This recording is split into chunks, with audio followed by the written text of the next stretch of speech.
नमस्ते मुलांनो, आज आपण इयत्ता 6वीचं प्रकरण 5वं दशांश अपूर्णांक याचा अभ्यास करणार आहोत मुलांनो। तर आपण बघूया अभ्यासामध्ये आपल्याला काय शिकायचं आहे ते। तर बघा आपण या प्रस्तुत पाठामध्ये मुलांनो दशांश अपूर्णांक म्हणजे काय हे शिकणार आहोत। त्यांची बेरीज, वजाबाकी, गुणाकार व भागाकार शिकणार आहोत। तसेच संख्या रेषेवर दशांक अपूर्णांक कसा दाखवायचा हे सुद्धा आपण ह्या पाठात बघणार आहोत। व्यवहारी अपूर्णांकाचे दशांश अपूर्णांकात व दशांश अपूर्णांकाचे व्यवहारी अपूर्णांकात रूपांतर कसे करतात याचा सुद्धा आपण अभ्यास ह्या प्रकरणामध्ये करणार आहोत मुलांनो। तर चला आता आपण स्पष्टीकरण बघूया। स्पष्टीकरणामध्ये मुलांनो आपल्याला दशांश अपूर्णांकाची बेरीज आणि वजाबाकी बघायची आहे मुलांनो। तर दशांश अपूर्णांकाची बेरीज आणि वजाबाकीसाठी आपण एक उदाहरण घेऊया। बघा उदाहरण काय आहे। पेन, वही, खोड रबर व रंगपेटी या वस्तू खरेदी करण्यासाठी नंदू दुकानात गेला। तर मुलांनो पेन, वही, खोड रबर आणि रंगपेटी घेण्यासाठी नंदू दुकानामध्ये गेला। तर दुकानदाराने त्याला किमती सांगितल्या आणि त्याचं बिल तयार करून दिलेलं आहे। तर बघा बिल बघा आपण दुकानदाराने आपल्या दुकानाचं नाव लिहिलेलं आहे आणि त्याच्यानंतर बिल क्रमांक होता तो लिहिलेला आहे आणि जो वस्तू घेत आहे त्याचं नाव म्हणजे इथे नंदूचं नाव इथे लिहिलेलं आहे, जी दिनांक आहे ती, आणि किती वस्तू घेतलेल्या आहेत आणि कोणत्या वस्तूची काय आहे किंमत किती आहे आणि नग म्हणजे किती घेतलेले आहेत। जसं पेन आहे, पेन 1 घेतला आहे, 2 घेतला आहे। आता इथे बघा मुलांनो पेन नंदूने किती 1 घेतलेला आहे आणि पेनाची किंमत आहे 4.50। तर बघा त्याच्यानंतर खोड रबरची आहे 1 खोड रबर 1.50 म्हणजेच याला आपण 1.50 म्हणू शकतो। तसंच वहीची किंमत किती आहे मुलांनो 6.50 म्हणजे 6.50 आणि रंगपेटीची किंमत एका रंगपेटीची किंमत आहे 25.50 म्हणजे त्याला आपण पॉइंटला मुलांनो 25.50 आपण म्हणतो। तसंच एकूण समजा ह्या पेन, खोड रबर आणि वही, रंगपेटी ह्या चारही वस्तूची बेरीज केल्यावर टोटल याला नंदूला किती पैसे द्यावे लागतील 38.00 म्हणजे 38.00 एवढं त्याचं बिल होणार आहे चारही वस्तू घेतल्यावर मुलांनो। पेन, वही, खोड रबर व रंगपेटी या वस्तू खरेदी करण्यासाठी नंदू जेव्हा दुकानामध्ये गेला तर नंदूला दुकानदाराने असं बिल बनवून दिलेलं आहे। तर बघा बिलची किंमत किती झाली मुलांनो 38.00 आणि नंदूने दुकानदाराला 100 रुपयाची नोट दिली तर नंदूने किती रुपये परत मिळतील। कारण बिल कितीचं झालं होतं 38 रुपये म्हणजे 38.00 पण नंदूने किती दिले 100 रुपये दुकानदाराला दिले म्हणजे आपल्याला काय करावं लागेल 100 वजा रुपये 38 करावे लागेल आणि मग जे उत्तर येईल तेवढे पैसे नंदूला परत मिळतील। तर बघा मुलांनो आपण आता त्याची जी बेरीज आहे किंवा वजाबाकी आहे ते कसं करूया। इथे बघा 38 झालेले होते म्हणजेच नंदूने 100 रुपये, आता आपल्याला 100 वजा 38 करावे लागेल मुलांना। ही वजाबाकी तर तुम्हाला येतेच म्हणजे बघा इथे शून्यामधून 8 जाऊ शकत नाही, इथे सुद्धा नाही जात म्हणून इथे 1 दिलं, हा 0 वर जाईल म्हणजे 10 झाले, 10 मधून यांनी हातचा 1 इकडे दिला म्हणजे इथे 9 राहतील। मग इथे बघा हा 0 वर जाईल म्हणजे इथे 10 मधून 8 गेले मुलांनो तर किती राहणार आहे 2 राहणार आहे, शाबाश। आणि 9 मधून 3 गेल्यावर 6 राहणार आहे, इथे काहीच नाहीये म्हणजे 62 रुपीज म्हणजे 62 रुपये नंदूला दुकानदार परत देणार आहे मुलांनो। बघा मुलांनो आपण समजा रुपये, पैसे किंवा मीटर, सेंटीमीटर ही एकके समजा आपल्याला असतील अशी उदाहरणं आपल्याला सोडवायची आहे तर आपण 2 दशांश स्थळापर्यंतचे अपूर्णांक आपण वापरतो। बघा आता आपण जसं रुपये 87.56 या संख्येत अपूर्णांकातील 5 ची स्थानिक किंमत, बघा इथे 5 ची जी स्थानिक किंमत आहे ती किती आहे मुलांनो? 5/10 म्हणजेच किती येईल? 5 दशांश येईल. तर 6 ची स्थानिक किंमत किती येईल मुलांनो? 6/100 म्हणजे 6 शतांश आहे. बघा मुलांनो इथे 87.56 म्हणजे 87.56 म्हणजे त्याला आपण असे म्हणू शकतो की 87.56 या संख्येच्या अपूर्णांकातील इथे जी 5 ची किंमत आहे ती किती आहे मुलांनो? 5/10 म्हणजेच त्याला आपण किती म्हणूया? 5 दशांश म्हणूया.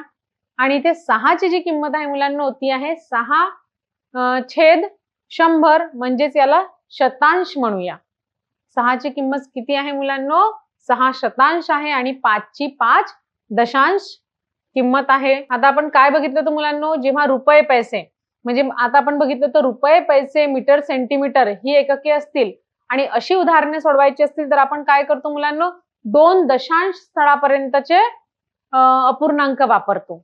पण समजा आता किलोग्राम असेल, किलोग्राम, ग्राम, किलोमीटर, मीटर, लिटर, मिलीलीटर, समजा ही एकके आहेत, ही युनिट आहेत.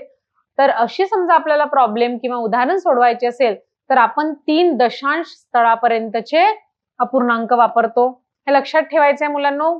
केजी मीन्स किलोग्राम म्हणजे केजी, ग्राम, किलोमीटर, मीटर आणि लिटर, मिलीलीटर ही एकके असतील तर आपण इथे 3 दशांश स्थळापर्यंतचे जे अपूर्णांक आहे ते आपण वापरतो. तर बघा जसं उदाहरण मुलांनो इथे 2.760 किलोग्राम या संख्येत अपूर्णांकातील शून्याची स्थानिक किंमत किती आहे मुलांनो? सहस्त्रांश आहे. इथे किलोग्राम, किलोमीटर किंवा लिटर, मिलीलीटर असलं तर आपण किती बघायचं? 3 दशांश अपूर्णांकापर्यंतची आपण वापर करतो. तर बघा इथे उदाहरणामध्ये आपल्याला काय दिलेलं आहे?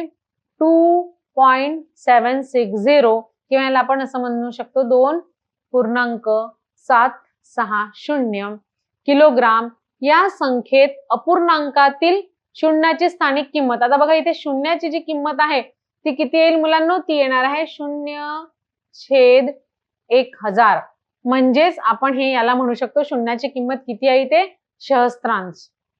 म्हणजे 0 सहस्त्रांश आहे. तशीच इथे 6 ची किंमत किती आहे मुलांनो? आता आपण शून्याची बघितली तर 0/1000 आहे आणि 6 ची किंमत मुलांनो तर बघा इथे आपण जी 6 ची किंमत पाहू ती 6/100 राहणार आहे म्हणजे 6 शतांश. म्हणजे ही 6 ची किंमत किती आहे? 6 शतांश आहे. तसंच आपण 7 ची स्थानिक किंमत बघितली तर मुलांनो 7/10 येणार आहे म्हणजेच 7 दशांश येणार आहे. पुन्हा एकदा लक्षात घ्या मुलांनो, याच्या आधी आपण बघितलं की किलोग्राम, ग्राम किंवा लिटर, मिलीलीटर ही जी एकक आहेत हे वापरताना आपण किती 3 दशांश अपूर्णांकाचा वापर करतो. तर इथे जी किंमत आहे अशी कोणतीही किंमत असली, सपोज उदाहरणार्थ 4.560 समजा ही किंमत आहे तर मुलांनो किंवा इथे 8 असलं तर आता हे जे उदाहरण आहे तर याच्यामध्ये बघा मुलांनो आपल्याला शून्याची स्थानिक किंमत किती आहे? 0/1000 म्हणजेच हे सहस्त्रांश येईल. तसं 6 ची किंमत म्हटलं तर 6/100 आहे म्हणजेच हे येईल 6 शतांश.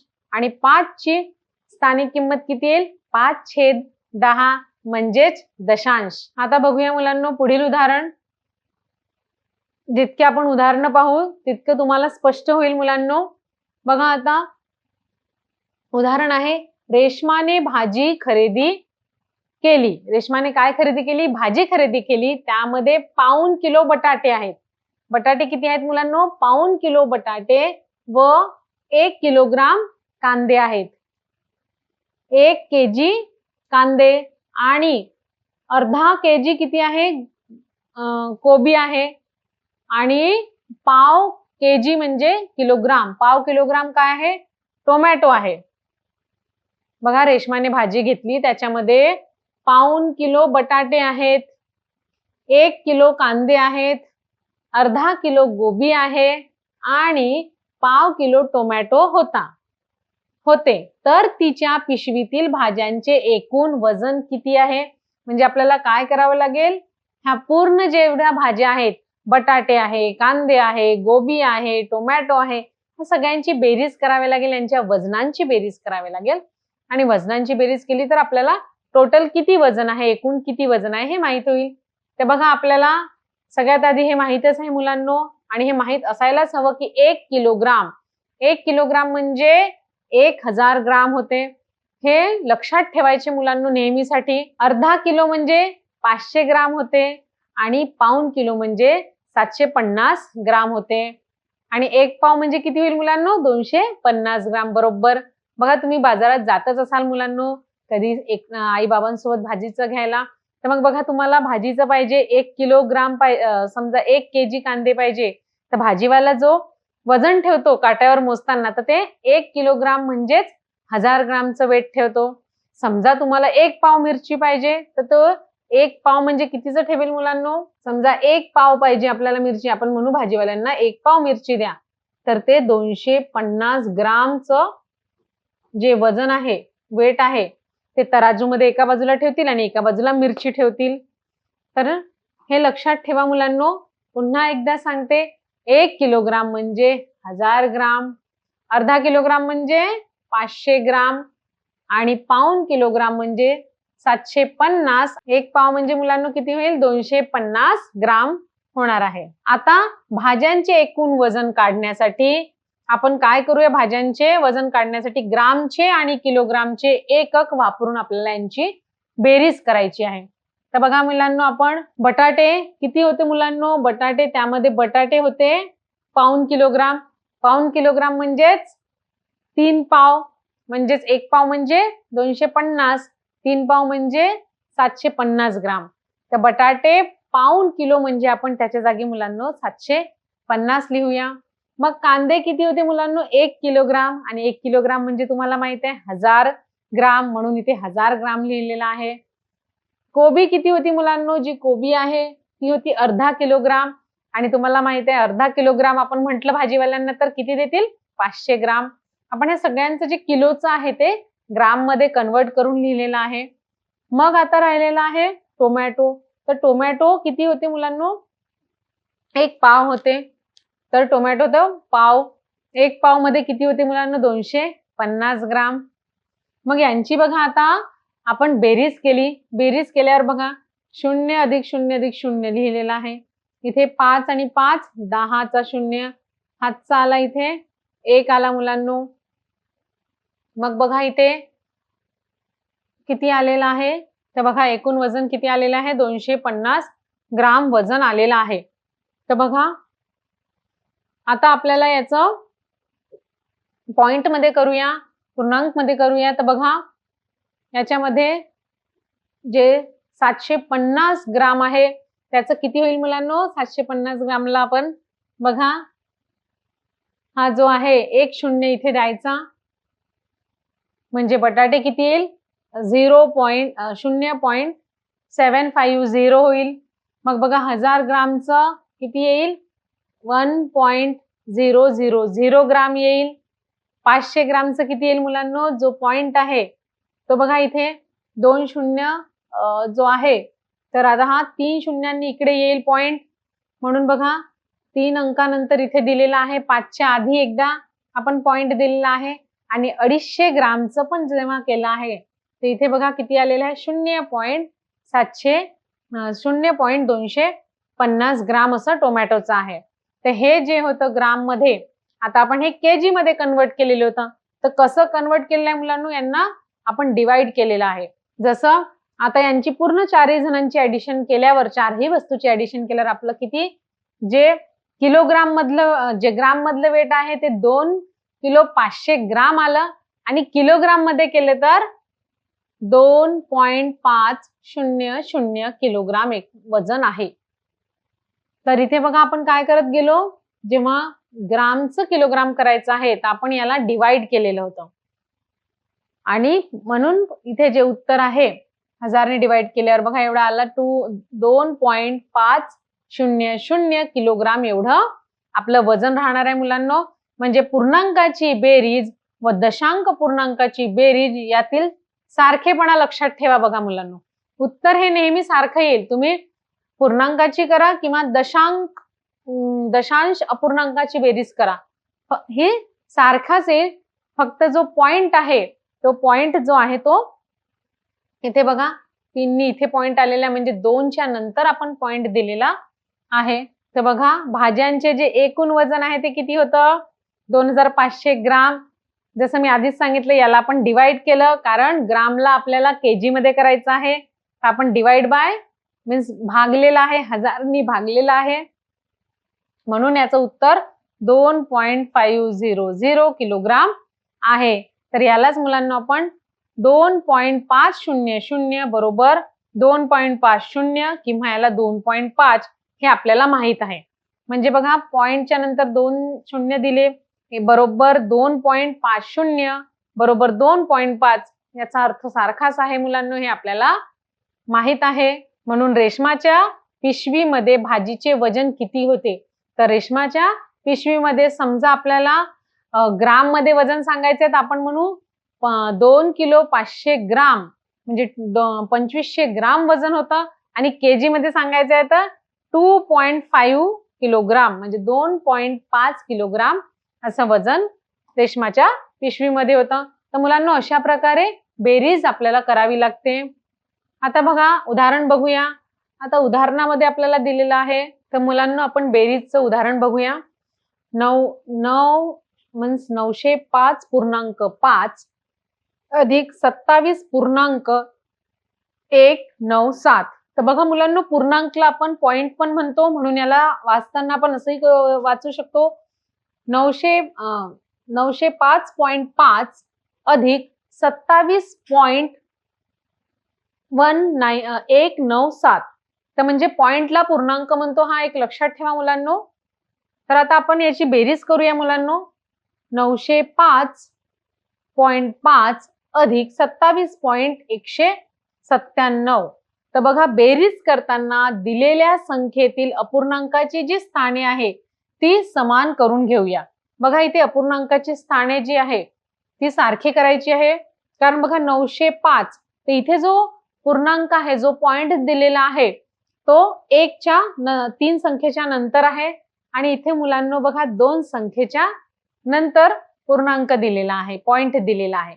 म्हणून आपल्याला बेरीज करताना दिलेल्या संख्येतील अपूर्णांकाची जी स्थाने आहेत ती इक्वल करून घ्यायची आहे, समान करून घ्यायची आहे मुलांनो. तर बघा इथे 905 बघा 905.5 आणि इथे समोर 2 शून्य का बरं दिले मुलांनो.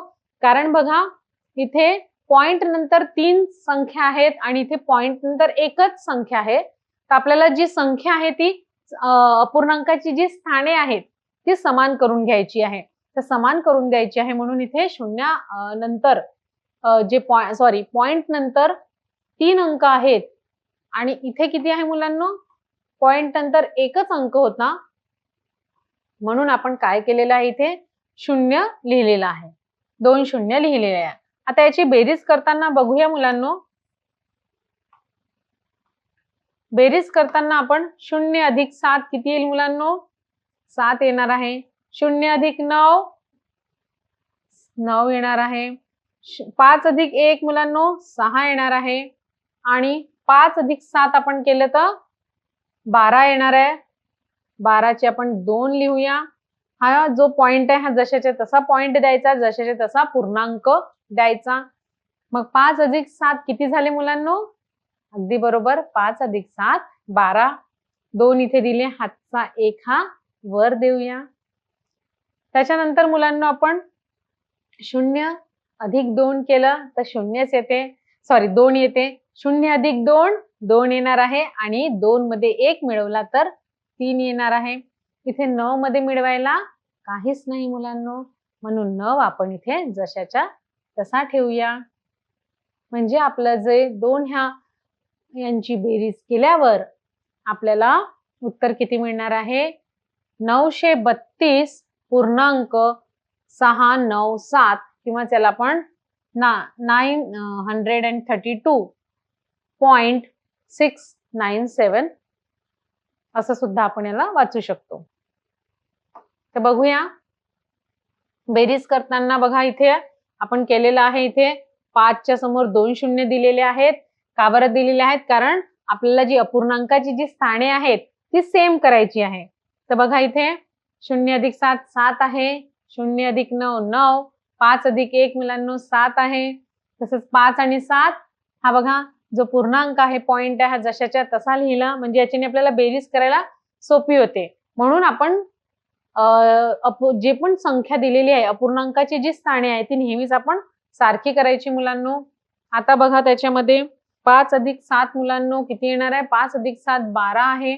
2 लिहिलेला आहे, हातचा 1 वर दिलेला आहे आणि इथे मग 0 + 2 2, 2 मध्ये 1 मिळवला तर 3 आणि 9 मध्ये मिळवायला काहीच नाहीये म्हणजे इथे 9.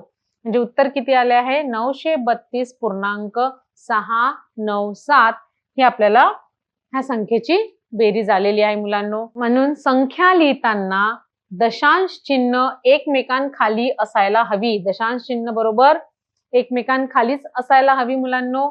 नेहमीच्या पद्धतीने बेरीज करून उत्तर काढायचं आहे आणि आपण नेहमीप्रमाणे जशी साध्या अंकांची बेरीज करतो तशीच याची बेरीज करायची आहे. फक्त जो दशांश चिन्ह आहे तो बरोबर दशांश चिन्हाच्या खाली यायला पाहिजे. दुसरं उदाहरणामध्ये बघा 35 + 762.35 म्हणजेच 35 प्लस किंवा अधिक 762.35.